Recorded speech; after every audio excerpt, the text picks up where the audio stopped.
Hello dear students, मैं प्रवीण दुबे प्रगति institute के YouTube channel पर आप सबका स्वागत करता हूं।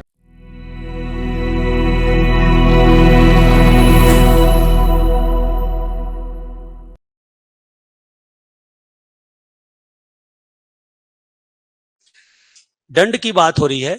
अगर कोई व्यक्ति पंचायत के विरुद्ध कोई कार्य करेगा तो किस किस कार्यों के लिए कितना कितना दंड है, याद रखना है। जैसे मान लो कोई पंच है, और जैसा पंच होता है वैसे जनपद जिला पंचायत का क्या होता है, सदस्य। अब तो इतने दिन में सबको हैबिट हो चुका होगा। तो जनपद पंचायत का सदस्य या जिला पंचायत का सदस्य या पंच किन्हीं कारण से अपने पद को धारण करने योग्य नहीं है। जैसे मान लो सस्पेंड हो गया है, बर्खास्त हो गया है, या उसके ऊपर किसी तरह का कोई बैन लगाया गया है, इस तरह से। और ये सारे बैन लगने के बाद भी वह पंच या सदस्य के तौर पर कार्य करने के लिए आ जाता है, बैठक में शामिल हो जाता है या बैठक में वोटिंग करने लगता है, तो उसे 50 रुपए प्रति बैठक की दर से जुर्माना देना होगा, पेनाल्टी देना होगा। यहां तक बात समझ में आ गया? पंच है तो। लेकिन यही काम यदि सरपंच, उप सरपंच, अध्यक्ष, उपाध्यक्ष करे तो उसको पर बैठक की दर से 100 रुपए जुर्माना देना होगा। बहुत इजी है। अगर एसडीएम, कलेक्टर ने किसी व्यक्ति को पंचायत में काम करने से अयोग्य घोषित कर दिया है, अयोग्य घोषित होने के बाद भी यदि वह काम करने आ जाता है ना, तो पंच को जितनी बार वो आएगा पंचायत में उतनी बार 50 रुपए, सदस्य को जितनी बार आएगा उतनी बार 50 रुपए, और अध्यक्ष उपाध्यक्ष को जितनी बार आएगा और सरपंच जितनी बार आएंगे उतनी बार 100 रुपए। कठिन है कुछ? आगे बढ़ते हैं। पंचायत का पदाधिकारी का अवसान हो जाए, अवसान समझते हो, मतलब उसका कार्यकाल पूरा हो जाए। ठीक है, अवसान का मतलब है क्या? उसका कार्यकाल पूरा हो जाए। यहाँ अवसान लिखा है ना, कार्यकाल पूरा हो जाए। उसके बाद कार्यकाल पूरा हो गया तो भाई जो नया उसके जगह आएगा सरपंच, अध्यक्ष, उसको पंचायत जो डॉक्यूमेंट है, वस्तु है, संपत्ति है, उसको सौंपना होता है। पर वो नहीं सौंपा, जिसको अपन एक्स सरपंच या बहिर्गामी सरपंच या एक्स प्रेसिडेंट कहते हैं, वो नहीं सौंपा। कब सौंपना होता है? पहली बैठक को। कब सौंपना होता है? पहली बैठक को। नहीं सौंपता है तो तहसीलदार नोटिस जारी करता है, याद आ रहा है ना? सारा चीज हो गया, उसके बावजूद भी नहीं सौंपा तो उसे कितना जुर्माना देना होगा? 2000 रुपए जुर्माना से दंडित किया जाए। क्लियर हो गया?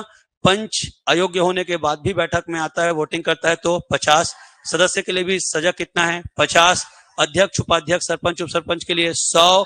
अब सरपंच या अध्यक्ष कार्यकाल खत्म होने के बाद संपत्ति को नहीं सौंपता है तो कितना फाइन है? 2000 रुपए। क्लियर हो गया? अब क्या बात है, समझना ध्यान से, कि जैसे मान लो कोई एक ग्राम पंचायत है, ठीक है, ए ग्राम पंचायत है, उसमें मान लो एक्स सदस्य है।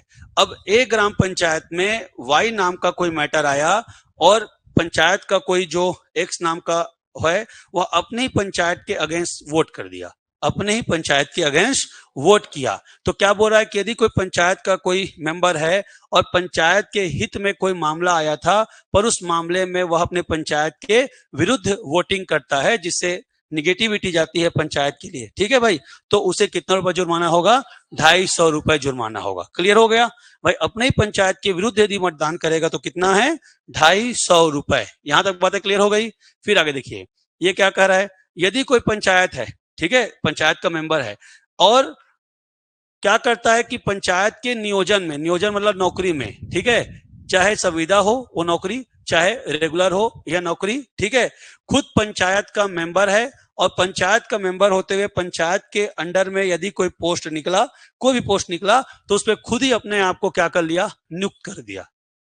एज अ पंचायत का सदस्य है, अध्यक्ष है, उपाध्यक्ष है, पंच है, सरपंच है, और अपने आप को नौकरी लगा। ये ऐसे पहले बहुत केसेस आते थे जब शिक्षा कर्मी की पोस्टिंग होती थी, तो पंच सरपंच लोग अपने आप को ही शिक्षा कर्मी के रूप में स्कूल में नियुक्त कर लेते थे।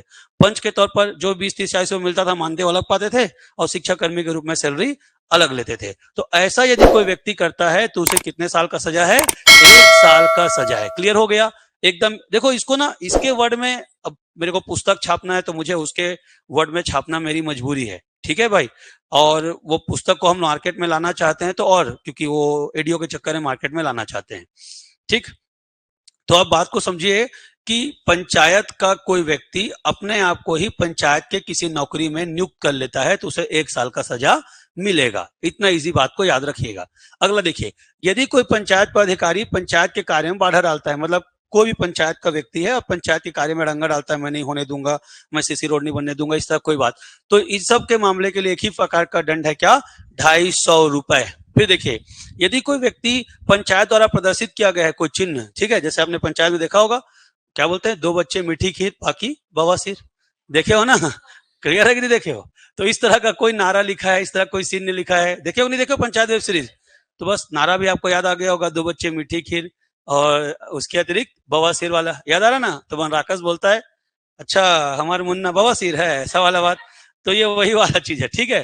तो यदि पंचायत ने कोई स्लोगन लिखा हो, कोई संकेत लिखा हो, और उस संकेत को, चिन्ह को कोई मिटाता है, ठीक है, तो उस व्यक्ति को कितना रुपए का सजा है, 250 रुपए। ऐसा सारे मामले के लिए 250 है, लगभग लगभग सब मामले के लिए 250 है। फिर देखिए, कोई व्यक्ति पंचायत द्वारा जानकारी देने के लिए क्या है, अपेक्षित है, मान लो जिसको रिक्रूट किया गया है कि ये व्यक्ति पंचायत के संबंध में क्या देगा, जानकारी देगा, लेकिन जानबूझकर मिथ्या अर्थात झूठी जानकारी देता है। एक लाइन में याद करिए, पंचायत के संबंध में झूठी जानकारी देने पर सजा कितना होगा, 250। पंचायत के किसी संकेत, चिन्ह या एविडेंस को मिटाने पर कितना होगा, 250। पंचायत के कार्य में बाहर डालने पर 250। समझ में आ रहा है? ये सब का एक फिक्स चार्ज है, कितना, 250। फिर देखो, अब क्या हो गया कि पंचायत का कोई सदस्य है या सेवक है या अधिकारी है, पंचायत की किसी जंगम या स्थावर विक्रय में बेजा कब्जा करता है या बोली लगाता है, समझिएगा, क्या करता है, बोली लगाता है। बोली मतलब समझा रहा हूं मैं, मान लो पंचायत का कोई जमीन पंचायत के किसी चीज के कारण बिक्री हो रहा है, और पंचायत का जमीन जब बिक्री हो रहा है तो उसको खरीदने के लिए सरपंच ही पहुंच गया है। पंचायत का जमीन बिक रहा है, पंचायत की कोई संपत्ति बिक रही है, और संपत्ति बिकने के लिए नीलामी लग रही है, और नीलामी में बोली लगाने कौन गया है, सरपंच। तो उस कंडीशन में उसको कितना रुपए का सजा होगा, 250 रुपए का जुर्माना से क्या किया जाएगा, सजा किया जाएगा। यहां तक बात समझ में आया कि नहीं आया? ठीक, अब क्या बोल रहा है, पंचायत के द्वारा अधिरोपित शास्त्रीय जुर्माना भू राजस्व के तौर पर लिया जाएगा। मतलब ये जितने भी जुर्माने हैं कलेक्टर के द्वारा किस रूप में वसूल किया जाएगा, भू राजस्व के रूप में। आप सबको पता है कि पंचायत का सारा बकाया राशि किस रूप में लिया जाता है, भू, मतलब उसके जमीन के लगान के तौर पर उसे इनबिल्ड कर दिया जाता है। क्लियर हो गया? कोई समस्या है? पक्का? अध्याय 13, अध्याय 13 प्रकीर्ण मिसलेनियस, बहुत इजी है, इसमें कुछ नहीं है कि यदि कोई व्यक्ति मान लो कार्य करते समय सद्भाव पूर्वक कार्य कर रहा है, जैसे कि क्या होता है, आपने कई बार देखा होगा कि आप कुछ काम करते हैं, तो कुछ काम करते हैं तो जानबूझकर आप गलत नहीं करना चाहते, पर गलत आपसे हो जाता है। ऐसा घर में भी होता है, नौकरी में भी होता है। तो यदि कोई पंचायत कर्मचारी कार्य करते समय उसका जो उद्देश्य था, इसीलिए आप लॉ की भाषा में भी समझेंगे कि जब मर्डर होता है तो पूछा जाता है कि सा उद्देश्य था कि सा उद्देश्य नहीं था। अगर सा उद्देश्य है तो दंड ज्यादा मिलता है, और सा उद्देश्य नहीं है तो दंड कम मिलता है। उद्देश्य मतलब प्लान करके गया था कि मुझे मारना इच्छा है पूरा, तो सा उद्देश्य है। पर भाई मारा पिटी झूमा झटकी में अगर किसी की हत्या हो गई तो उसे सा उद्देश्य नहीं कहते, ठीक है। तो ये कहने का मतलब है कि उसका उद्देश्य नुकसान करना नहीं था, उसका मेंटल लेवल एकदम पॉजिटिव था, पर उससे अनजाने में कोई गलती हो गई। तो बोल रहा है कि सद्भाव को पूरा किए गए कार्य का परिताण, परिताण मतलब होता है सजा। तो ये ध्यान समझिएगा क्या कर रहे हैं कि पंचायत के कोई अधिकारी या सेवक के खिलाफ कोई कार्यवाही नहीं की जाएगी यदि पता चले कि उसके द्वारा कोई किया गया कार्य क्या था, सद्भाव पूर्वक था। मतलब गलत किया है पर गलत करने का उसका इरादा नहीं था, तो उसे कोई सजा नहीं दिया जाएगा। फिर देखिए, पंचायत के सदस्य, जितने पंचायत के सदस्य उन्हें पब्लिक सर्वेंट माना जाएगा। ये धारा को हमेशा याद रखना, पंचायत के सदस्यों क्या माना जाएगा, पब्लिक सर्वेंट, इसीलिए उनको मानदेय मिलता है। क्लियर हो गया? इसीलिए क्या मिलता है, मानदेय। अतः उन्हें कोई भी पारिश्रमिक या भत्ता नियमों के अनुसार ही दिया जाएगा। तो जितने भी सरपंच उप सरपंच उनको हम पब्लिक सर्वेंट मानते हैं, लोक सेवक मानते हैं।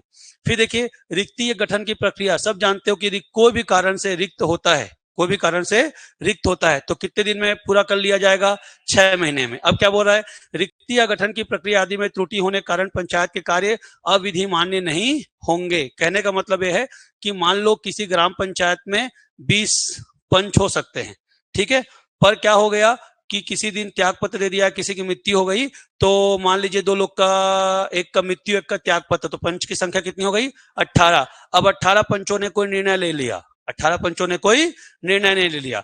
अब 6 महीने बाद 2 पंच चुन करके आए और 2 पंचों ने कहा भाई कि जो निर्णय लिए तब तो हम नहीं थे, तो इसको क्या करो, अविधि मान्य करो, मतलब इलीगल घोषित करो, गैर कानूनी घोषित करो। तो ऐसा नहीं है। तो यदि कोई पंचायत का सदस्य नहीं है, अब्सेंट है या उसका पद खाली है, उस दौरान यदि हमने कोई कानून बनाया है तो उस आधार पर उसे अविधि मान्य या गैर कानूनी घोषित नहीं किया जाएगा कि उस समय पंचायत के सारे सदस्य नहीं थे। ये कह रहा है कौन? आपका धारा 112।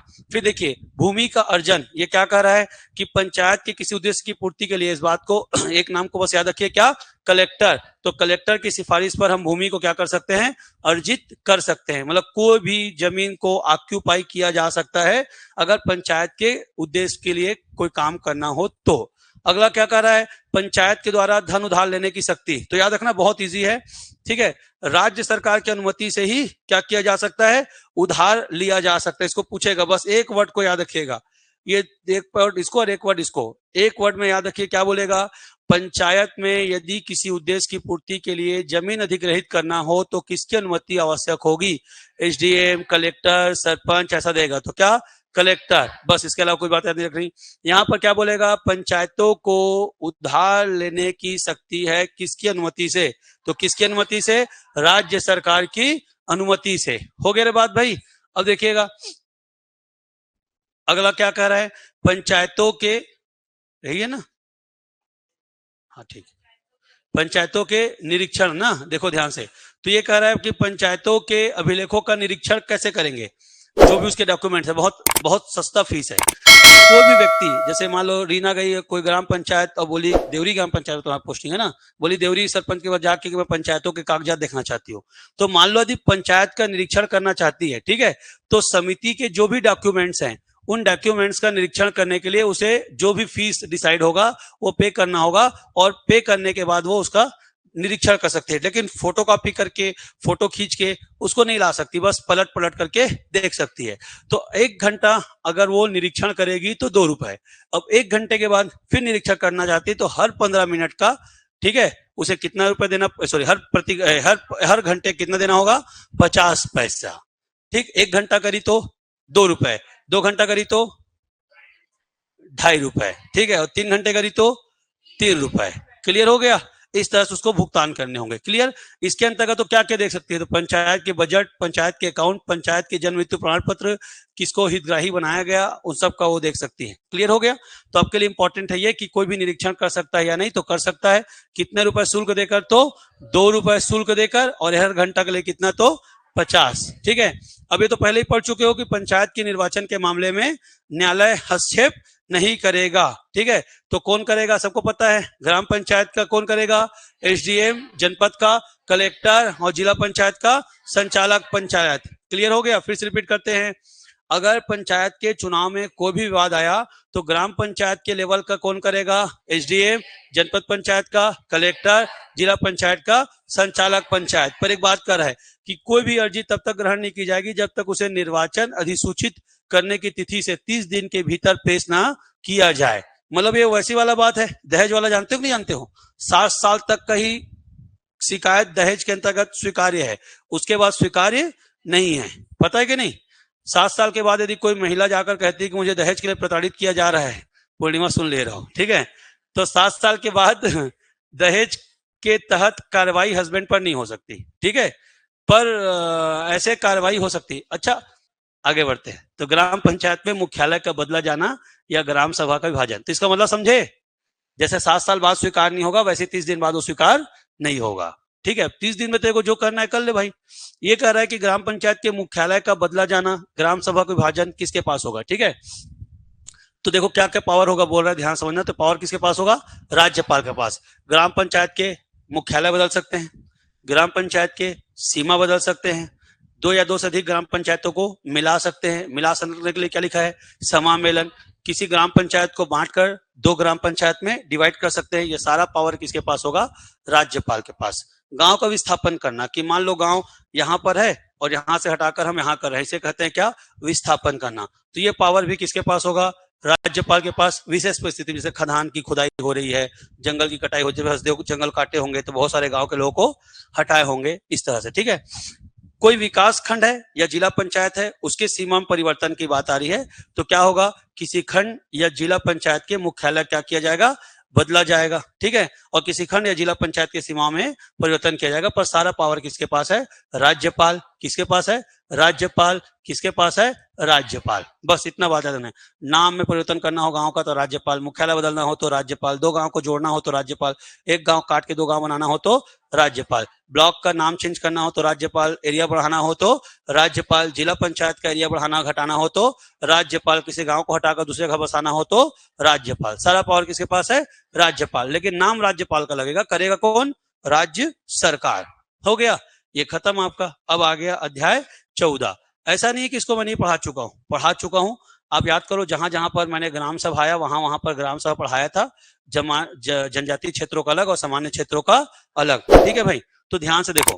पंचायतों का लेखा परीक्षण सबसे पहले आ रहा है। तो पंचायतों की लेखा संपरीक्षा करने के लिए अध्याय 14 पंचायतों क्या है? लेखा संपरीक्षा। संपरीक्षा का मतलब होता है ऑडिट। संपरीक्षा का मतलब क्या होता है? ऑडिट। देखिएगा, आप सबको पता होगा, मैंने बताया था कि एक लोकल ऑडिट फंड करके एक डिपार्टमेंट है, स्थानीय निधि संपरीक्षक। क्लियर हो रहा है? लोकल ऑडिट फंड LAF करके एक डिपार्टमेंट है, हर जिले में है, बिलासपुर में भी है। तो पंचायतों के अकाउंट्स की जांच करने के लिए राज्य सरकार ने एक डिपार्टमेंट बनाई है जिसका नाम है स्थानीय निधि संपरीक्षक। क्या नाम है? स्थानीय निधि संपरीक्षक। व्यापम इसके एग्जाम्स लेता है, जूनियर ऑडिटर सीनियर ऑडिटर के एग्जाम लेता है, उन्हीं लोग ऑडिट करते हैं, उनके ऊपर डायरेक्टर होते हैं, उनका परीक्षा PSC लेता है। ठीक है, तो पंचायतों का लेखा परीक्षण कौन करेगा बोल रहा है? तो राज्य सरकार के द्वारा स्थापित किया गया एक स्वतंत्र ऑडिट डिपार्टमेंट होगा जो करेगा। ऑडिट डिपार्टमेंट का नाम क्या है?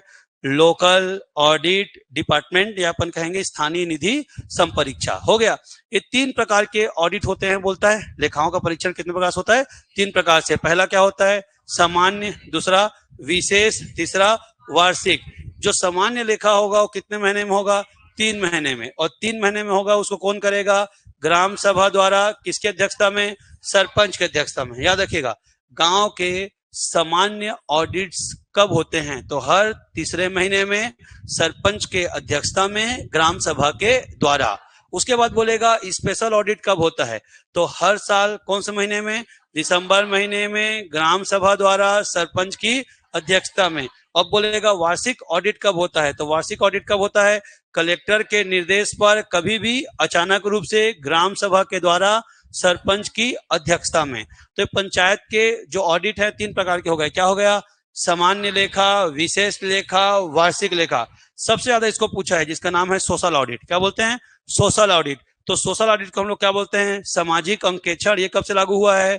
2010 से। ठीक है, तो कलेक्टर के निर्देश पर होता है, ग्राम सभा द्वारा किया जाता है, समाज के विकास की मूल्यांकन कार्य हेतु, जैसे पचरी बना कि नहीं, CC रोड बना कि नहीं, स्कूल बिल्डिंग्स बनेंगे कि नहीं, आंगनबाड़ी बना कि नहीं, इन सब को पूरे गांव वालों के साथ बैठकर ऑडिट किया जाता है। इसे कहते हैं क्या हम लोग? Social audit. ठीक है, ये चलता है। क्लियर हो गया। लेकिन जो नॉर्मल जो ऑडिट है वो कौन करता है? Local audit fund. कौन करता है? Local audit fund. भूलना मत। ठीक है, मैं बता भी चुका था कैसे ऑडिट होता है। एक दिन माइक को ऑफ करके बताया था यार, रजिस्टर में बंडल भर के छोड़ देते हैं करके, याद आ रहा है ना? वैसे ही होता है। मतलब मेरा एक सीनियर था, बहुत बहुत सीनियर, तो साउथ में पोस्टिंग थी। तो मेरा एक जो दोस्त PSC का सेलेक्ट नहीं हुआ था उसको बुलाए थे, और वो 2 महीना तक वहीं रहे साउथ में। साउथ समझ में आ रहा है? बस्तर साइड। तो मैं बड़ा परेशान था कि वो है क्यों नहीं भाई, यहाँ पे क्यों नहीं है। तो बाद में मुझे पता चला कि वो इतना सारा हो गया था कि कर नहीं पा रहा था, तो उसको बुला लिया था।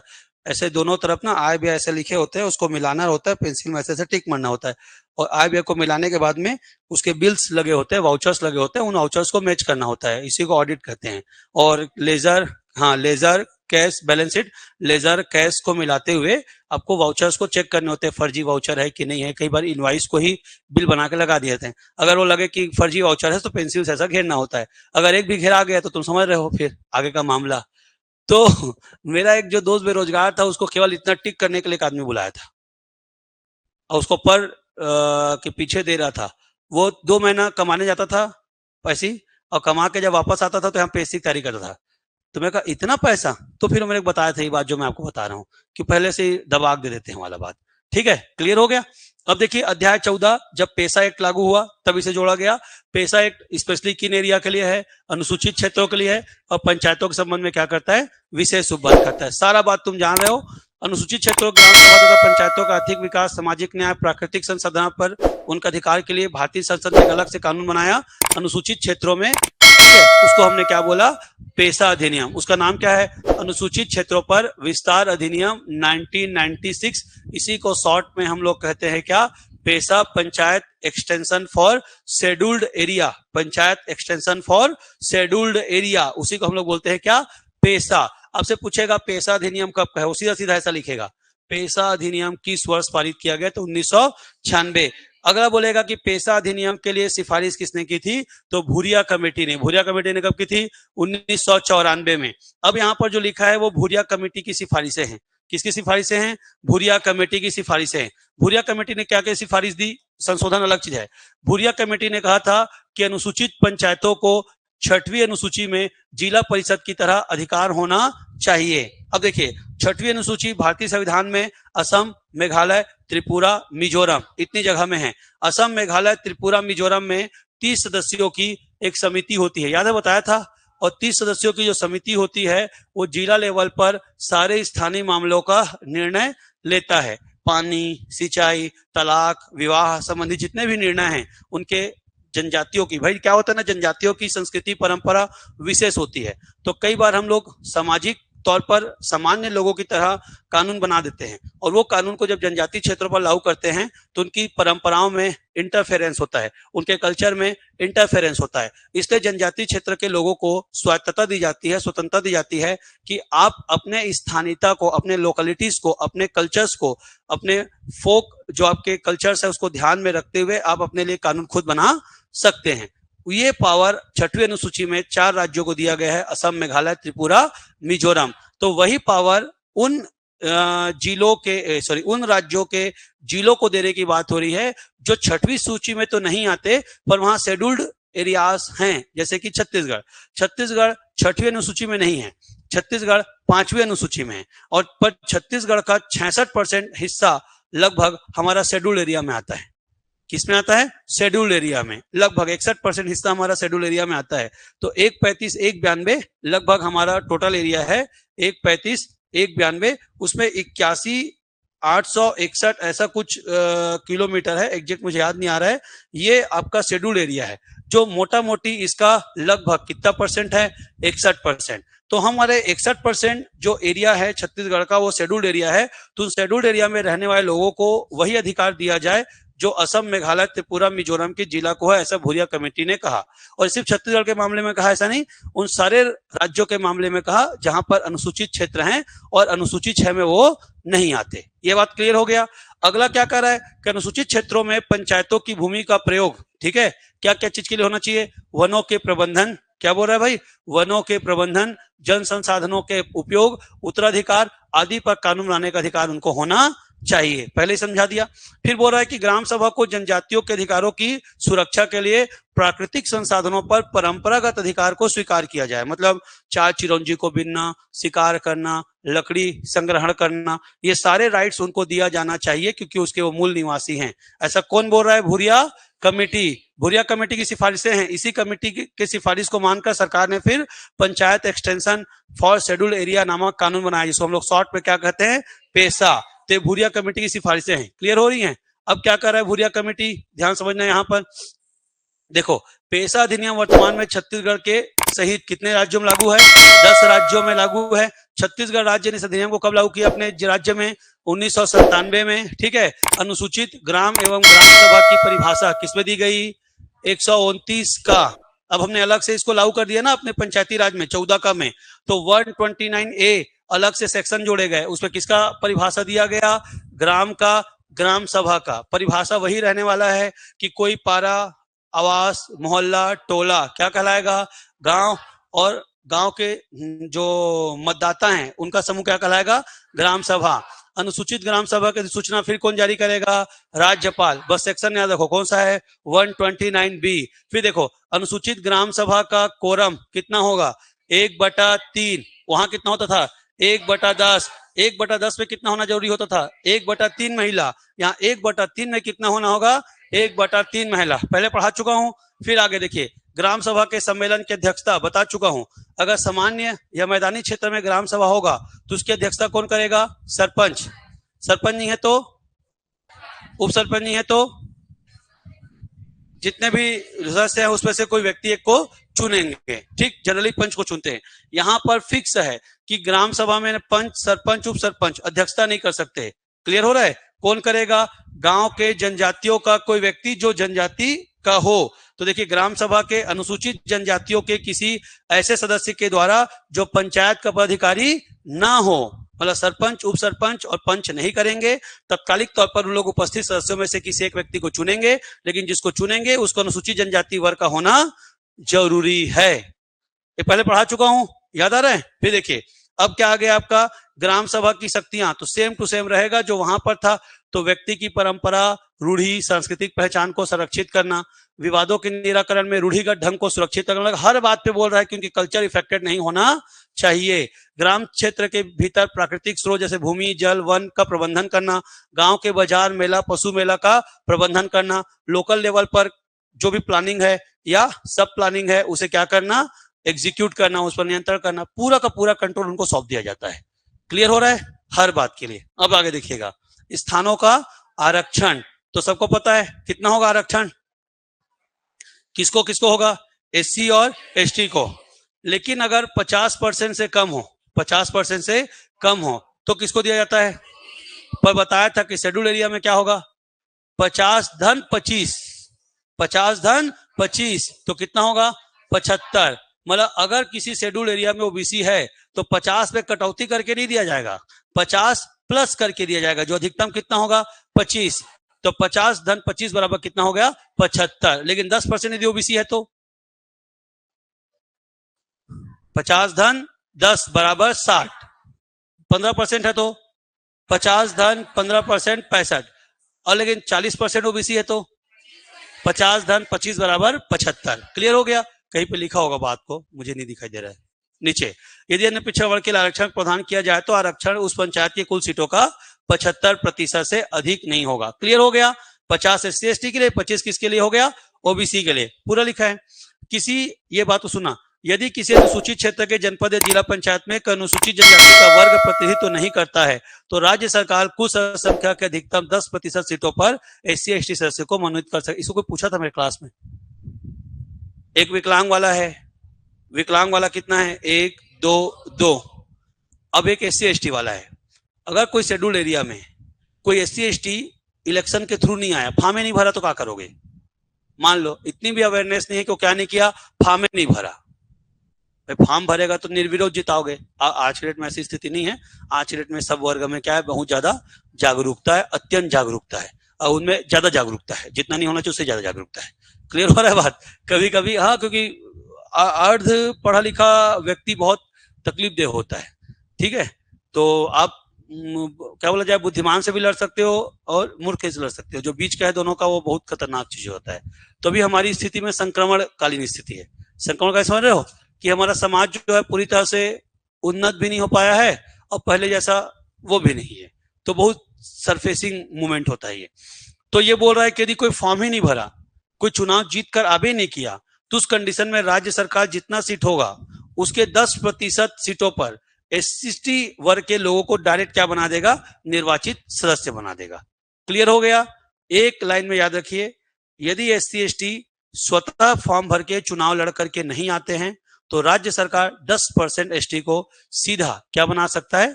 सदस्य बना सकता है। क्लियर हो गया? पक्का? फिर देखिए, सेम बात है। SC/ST सेम बात को लिख चुका है, आप उसको कहे बताऊं, बताना है क्या? एक पॉइंट को सुन लो यदि आपको लगता है थोड़ा सा। एक चीज है, मेरे ख्याल से प्रश्न आया हुआ प्रश्न है। देखो क्या बोल रहा है। मान लो कोई शेड्यूल एरिया का गांव है और शेड्यूल एरिया के गांव में हमने ST के लिए रिजर्व कर दिया, पर ST नहीं है, पर ST नहीं है, तो क्या होगा? तो पंच और सरपंच के आरक्षण को विहित रीति से अपवर्जित कर दिया जाएगा, मतलब समाप्त कर दिया जाएगा। पक्का? देखो इसी बारे में आपको बात कर रहा था, बी प्लान ए प्लान। सबसे पहली बात यह है कि इसे अपवर्जित किया जाता है ST के थ्रू SC, SC के थ्रू OBC, OBC के थ्रू सामान्य, अपवर्जित किया जाता है। पर आज के डेट पे मैं प्रैक्टिकल बताया था कि जिस गांव में कोई ST नहीं होता उसको तुरंत लाके बसा देते हैं और चुनाव लड़वा देते हैं। क्लियर हो रहा है? निर्विरोध हो क्या हो जाता है? चुनाव लड़ जाता है। ये प्रैक्टिकली होता है, पर अगर कानूनन पूछेगा क्या होता है तो ये वर्ड याद रखना, क्या? अपवर्जित। अपवर्जित का मतलब है कैंसल कर दिया जाएगा, किसी और वर्ग को आरक्षण दे दिया जाएगा। ठीक है भाई, यहां तक कहानी खत्म हो गई पूरी। अब बढ़ते हैं आगे, यहां से नया चीज शुरू हो जाएगा। ठीक है, जनपद या जिला पंचायत की शक्तियां क्या क्या होंगी? तो जनपद जिला पंचायत क्या करेगा? आपके डैम बनाएगा, चेक डैम, ठीक है, उन पर उनको स्वामित्व दे देगा लोकल लोगों को। ठीक है, सामाजिक सेक्टर्स में अंतरित संस्थाओं और कृत्य कार्यों पर क्या करेगा? नियंत्रण, मतलब सामाजिक जो संस्था होंगी जो उनको वहां पर काम करेंगी उनको पावर सौंप देगा। ठीक है, स्थानीय योजनाओं और उप योजनाओं का स्रोत और व्यय पर क्या करेगा? नियंत्रण करेगा। राज्य सरकार द्वारा और कोई दूसरी शक्ति दी जाती है तो उसका क्या करेगा? पालन करेगा। ये इंपॉर्टेंट नहीं है, मत याद करना, ये ऐसे ही बन जाते हैं ऑप्शंस में आने के बाद। और अध्याय 15 निश्चित, निश्चित का मतलब है कैंसल्ड, इसमें अध्याय 15 नहीं है, रिजेक्ट हो चुका है। ठीक है, अब ये खत्म हो गया तुम्हारा पंचायती राज कानून 1993। मेन था आपका अध्याय 12, अध्याय 13, अध्याय 14 उतने इंपॉर्टेंट नहीं है। अध्याय 14 की सारी बातों को मैं पहले पढ़ा दिया था जब आपको अध्याय 1 ग्राम सभा पढ़ाया था तब। तो अलग से लिखता था, अनुसूचित में ये होगा, इसमें ये होगा, अनुसूचित में ये होगा, इसमें ये होगा, इसलिए वो चीजें खत्म हो गई थी। अब आते हैं हम लोग अलग से, ध्यान से सुनना एक बात को। ये 2019 में पंचायती राज के कुछ कुछ संशोधन हुए, इन संशोधन में क्या क्या जोड़ा गया उसको ध्यान से समझ लो, ये अलग चीजें हैं। जैसे ये, इसको थोड़ा भी डाउट है, इसमें कोई बोल रहा था कि कुछ अलग दिया है, कौन बोल रहा था? तुम लोग। इसको मैं एक बार चेक कर लेता हूँ, है ना। मैं 6 लिखा हूं, ये लोग बोलते 10 लिखा हुआ, तो एक बार चेक करके बताऊंगा। पर लेटेस्ट जो संशोधन हुआ है क्या? अरे गूगल को मत देख भाई, गूगल को तो लोग पढ़, गूगल को तो लोग सोर्स मानते हो। अच्छा मुझे बताओ कि गूगल के पास सोर्स कहां से आता है? वहां, अब यदि गूगल में किसी ने 2020 में मान लो 18 में कोई चीजें अपलोड की थी और उसके बाद अब तक अपलोड नहीं हुई है, तो कौन सा डेटा तुमको ला के देगा? 18 डेटा। इसलिए गूगल के मामले को विश्वास मत किया करो, और तुम्हारा सोर्स के तौर पर उसको एविडेंस के तौर पर स्वीकार करेगा भी नहीं। ठीक है, ये 6 है, पर एक बार चेक कर लूंगा। पर लेटेस्ट जो संशोधन है वो कब हुआ है? दिसंबर 2019 में। पिछली बार याद करो, हर बार ध्यान दो, पिछली बार विधानसभा चुनाव कब हुआ था? 18। अभी 23 में इस बार हुआ, कब हुआ? 18। एक साल बाद पंचायत चुनाव होता है, एक साल बाद पंचायत चुनाव होता है। जैसे पिछले साल 23 में विधानसभा चुनाव हुआ, तो एक साल बाद अब पंचायत चुनाव 24 में होगा, दिसंबर में। तो 18 में सरकार आई, सरकार को लगा कि मुझे लोकल स्तर पर भी अपना कब्जा करना है। राज्य स्तर पर तो हो गए विधानसभा में, पर पंचायतों में भी एक भी सरपंच दूसरे पार्टी का नहीं होना चाहिए, एक एक सरपंच मेरे पार्टी का होना चाहिए, एक एक जिला पंचायत जनपद पंचायत का अध्यक्ष मेरे पार्टी का होना चाहिए। इस तरह से कुछ कुछ चीजें उन्होंने अपने हिसाब से, सरकार ने चेंजेस दिसंबर में चुनाव के पहले किया, और वही संशोधन कहलाता है। सबसे बड़ा चेंजेस उन्होंने नगरीय निकाय के मामले में किया, और नगरीय निकाय में जैसे अध्यक्ष का पद और महापौर का पद जो सीधा होता था चुनाव, उसको क्या कर दिया उन्होंने? अप्रत्यक्ष कर दिया। सरपंच की भी बारी उन्होंने किया था कि सरपंच भी अप्रत्यक्ष होगा, विधेयक लाया था, प्रस्ताव लाया था कि सरपंच का चुनाव सीधा नहीं होगा, पंच जैसे उप सरपंच को चुनते हैं वैसे ही पंच किसको चुनेंगे? सरपंच को चुनेंगे। पर विरोध हो गया तो फिर सरपंच के मामले में छेड़छाड़ की गई, वो यथावत रहा, वरना राइट टू रिकॉल सरपंच के मामले में भी हट जाता। ठीक, लेकिन कुछ कुछ चीजों को बढ़ाया गया, संशोधन किया गया, उसको ध्यान से समझ लो। ठीक, पहला जो चेंजेस किया गया उसको देखो, वो पहला चेंजेस ये है कि उन्होंने कहा कि पंचायत के प्रतिनिधि को शिक्षित होना जरूरी नहीं है, केवल साक्षर होगा तो चल जाएगा। शिक्षित और साक्षर में अंतर किया गया। शिक्षित का मतलब पढ़ा लिखा होना, डिग्रीधारी होना, साक्षर का मतलब है डिग्रीधारी नहीं है, लिखना आता है तो पंचायत चुनाव लड़ सकता है। पहला चेंजेस। दूसरा चेंजेस ये कि पंच के लिए सिक्योरिटी मनी, मतलब एक तरह से तुम फॉर्म भरते हो पीएससी का, व्यापम का, तो तुमको शुल्क देना पड़ता है, वैसे ही शुल्क है मान लो, जिसको हम लोग सिक्योरिटी मनी या जमात राशि कहते हैं, पर तुम्हारा रिफंडेबल नहीं है, ये रिफंडेबल होता है। हालांकि ये अभी व्यापम के मामले में नया मुद्दा, नया प्रपोजल पहुंचा है व्यापम तक कि आप निःशुल्क करने के बजाय उसको रिफंडेबल। ठीक है, क्लियर हो रहा है बात? शायद रेलवे में ऐसा व्यवस्था है, ऐसा इस तरह की बात। तो व्यापम में भी प्रस्ताव है, हो सकता है आपके लिए ऐसा लागू हो कि जो सेलेक्ट हो जाए उसका पैसा क्या हो जाता है? रिफंड। की जो उसका, हाँ तो यहाँ जो सेलेक्ट होगा मतलब जो पास होगा उसका रिफंड होगा। ठीक, एक निश्चित क्राइटेरिया फिक्स किया है इन्होंने, मतलब पास फेल गलत शब्द है। इन्होंने वोट तय किया है कि इससे ज्यादा वोट यदि पाओगे तो आपकी सिक्योरिटी राशि आपको रिफंड कर दी जाएगी, चाहे आप जीतो या हारो। और अगर उससे लिमिट से कम वोट पाओगे तो आपकी सिक्योरिटी राशि आपकी क्या कर ली जाएगी, जब्त कर ली जाएगी। इसीलिए देखना, डोकरा लोग को सुना होगा आप लोगों ने, गांव में बात करते हैं वो क्या चुनाव लड़ेगा, वो तो जमानत जब्त हो जाएगी। जमानत जब्त हो जाएगी कहने का मतलब यह है कि उसको इतना कम वोट मिलेगा कि अपनी सिक्योरिटी मनी को भी वापस नहीं ले पाएगा। ये आलोचना है कि तय और तुर घर वाली भर के वोट लपावे, जमानत की राशि जब्त हो जाए, ऐसे कहते हैं डोकरा लोग। ठीक है, राष्ट्रपति के चुनाव के मामले में आप अपने आप को वोट नहीं दे सकते, बहुत खतरनाक चुनाव है। कम से कम विधायक पंच सरपंच लड़ोगे तो कम से कम अपने आप को खुद को वोट दोगे, पर राष्ट्रपति वोट देने का अधिकार सांसद और विधायक को है। और तुम्हारे यदि परिचित का एक भी सांसद और विधायक नहीं है, और सांसद विधायक अपनी पार्टी लाइन से हट के वोट नहीं करते, पार्टी लाइन में यदि उन्होंने अनुशासन तोड़ा तो उनको सीधा हटाया जा सकता है। तो इसलिए राष्ट्रपति के मामले में कोई व्यक्ति अपना खुद का वोट भी नहीं पा सकता, ऐसी स्थिति बन सकती है।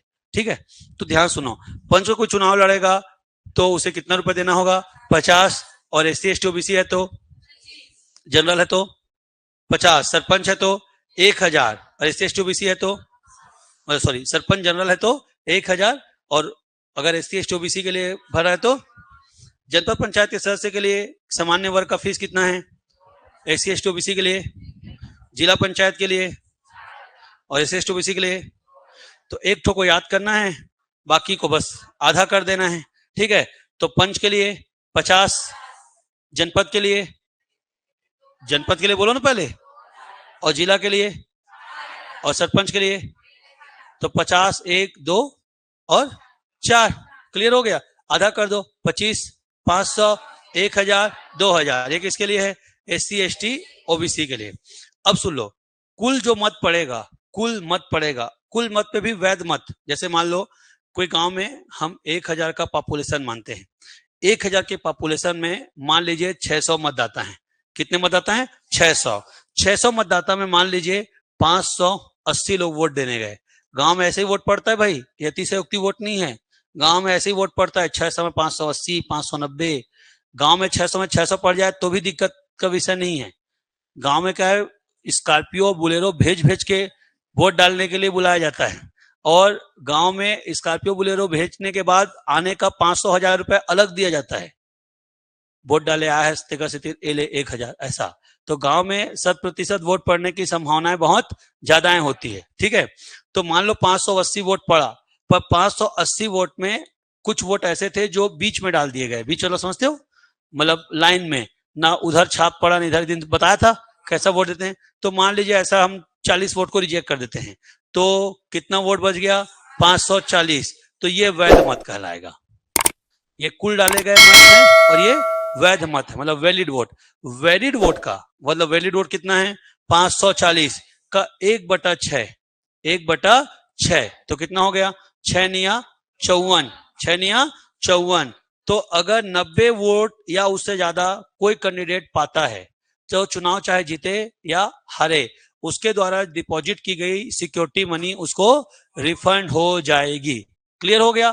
पर कोई व्यक्ति हार गया और कितना वोट पाया, मान लो 80, तो उसकी राशि क्या हो जाएगी? जब्त हो जाएगी। इसी को जमानत जब्त होना कहते हैं। क्लियर हो गया। और ये हर जगह लागू होता है। यदि इस कॉन्सेप्ट को समझ गए तो यही पंच में, यही सरपंच में, यही विधायक में, यही सांसद में, सारे इलेक्शन में यही रूल लागू होता है 1/6 का। क्लियर है। वह याद रखना, तुमको चकोरेगा कुल मत और कुल वैध मत। क्या चकोरेगा? कुल मत, कुल वैध मत। और तुम चकरा के कुल मत का 1/6 मारोगे।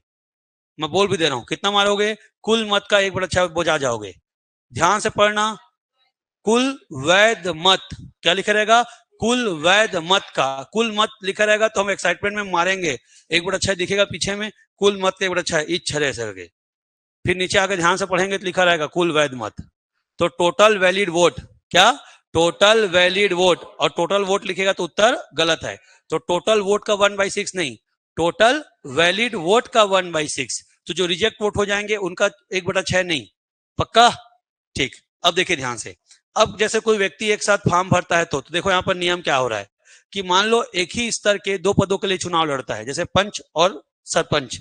तो जिस पद का जमात राशि अधिक होगा वह जमा करना होगा। पंच का कितना है 50, सरपंच का तो किससे जमा करना पड़ेगा, ये एक ही स्तर का बात हो गया। क्लियर। यदि कोई पंच सरपंच दोनों के लिए नामांकन पत्र जारी करता है केवल क्या करना पड़ेगा, सरपंच का। लेकिन अलग अलग स्तर के लिए चुनाव लड़ता हो तो दोनों पदों का जमात राशि जमा करना होगा। मतलब यदि पंच, सरपंच और जनपद पंचायत सदस्य तीनों का फॉर्म भरता है तो किसका किसका पैसा जमा करेगा, पंच का, सरपंच का, जनपद पंचायत सदस्य, तीन फॉर्म एक साथ भर रहा है तो किसका किसका पैसा जमा करेगा, जनपद पंचायत सदस्य और सरपंच। पंच करेगा नहीं करेगा। क्लियर हो गया। और चारों का फॉर्म भरा एक साथ तो सरपंच, जनपद सदस्य और पक्का तीन का करेगा। ठीक है, इसके अलावा और किसी को नहीं करेगा। कोई डाउट है, नहीं है, पक्का, ठीक, शांति तक समझ में आ रहा है। तो रो क्यों रही है, अच्छा ठीक, मेरे को लगा कि कोई चुनाव न लड़ा था घर का याद आ गया, ऐसा तो नहीं है, अरे हार गरीब बेचारा ऐसे वाला। ठीक है, जमात राशि का वापस होना कब होगा, वैध मतों का। देखो ये बोल रहा हूं, क्या लिखा रहेगा, वैध मतों का। कितना प्राप्त करने पर, 1/6 प्राप्त करने पर। अब देखिएगा ये सब 2019 में चेंजेस हुए ना भाई, उसके बाद अभी चेंज नहीं हुए हैं। देखिए उम्मीदवार का चुनाव, ठीक है, उम्मीदवार का नाम चुनाव लड़ने वालों के नाम के अधिकतम सूची में दर्शित न होने पर, मतदान पूर्व अभ्यर्थी की मृत्यु हो जाने पर, ये तीन कंडीशन में उसकी जमात राशि वापस नहीं होगी। अरे क्लियर हो रहा है कि नहीं। पहला क्या बोला, अगर टोटल वैलिड वोट का 1/6 से कम पाए तो उसकी सिक्योरिटी राशि वापस नहीं होगी। अगला क्या बोल रहा हूं, उम्मीदवार का नाम चुनाव लड़ने वालों के नाम की अंतिम सूची में दर्शित ना होने पर, मान लो अंतिम तक गया फिर बोला कि मैं नहीं लड़ूंगा, उस कंडीशन में उसका पैसा वापस नहीं होगा। और मतदान पूर्व यदि अभ्यर्थी की मृत्यु हो जाए तो सॉरी वापस होगा, नहीं होगा बोलता हूं, वापस होगा। क्लिक, नहीं होगा वाला इधर है, ठीक है, वापस होगा। अब देखिए वापस कब नहीं होगा, जब 1/6 वोट नहीं प्राप्त करेगा तो, और अभ्यर्थी या उसका प्रतिनिधि रिजल्ट आने के 6 महीने के भीतर वापस करने के लिए आवेदन नहीं देगा तो। हाँ, और ये वापस कब कब होगा, उल्टा बोल रहे थे, 1/6 से अधिक वोट पाएगा तो वापस हो जाएगा। अगला क्या हो गया कि अगर मृत्यु हो जाएगा तो उसका वापस हो जाएगा। और एक क्या है कि बाय मिस्टेक अगर उसका नाम नहीं आया तो वापस हो जाएगा। ठीक है, ये बाय मिस्टेक वाला बात है। क्लियर हो गया। अब आते हैं उनका मानदेय कितना कितना मिलता है। देखो ध्यान से, पंच को पर बैठक 100 रुपए के मान से अधिकतम 500 रुपए। अब साल भर में मान लो 12 बैठक हो गया तो 1200 थोड़ी देगा, कितना देगा, 500 रुपए, मतलब महीने का ना, ये साल का नहीं बोल रहा हूं, कितना बोल रहा हूं मैं, महीने का। सरपंच को प्रति बैठक कितना मिलेगा, 500 की दर से 4000। उप सरपंच को पंच के रूप में मिल जाएगा जो है, उप सरपंच को कोई सैलरी नहीं है ना। जनपद पंचायत को 5000 रुपए फिक्स महीना, जनपद पंचायत उपाध्यक्ष को 6000, जनपद पंचायत सदस्य को कितना, 10,000। क्लियर, पक्का ना। और सदस्य के रूप में लोग पैसा अलग पाएंगे, गलत लिखा गया यार, कहां गया,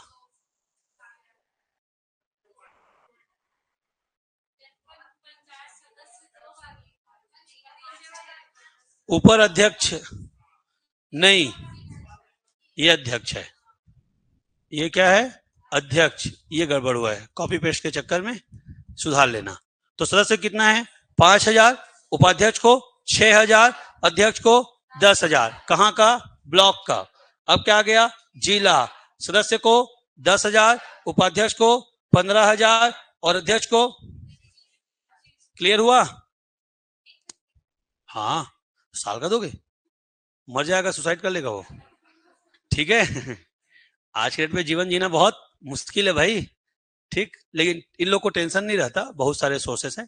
रट्टा मान लो, ब्लॉक में बोलो 3 ठो है, सदस्य, अध्यक्ष, उपाध्यक्ष, उल्टा करते हैं, सदस्य, उपाध्यक्ष, अध्यक्ष, या तो ऊपर से नीचे या नीचे से ऊपर। क्या पढ़ोगे, ऊपर से नीचे, तो बोलो क्या होगा, 10, 6, 5।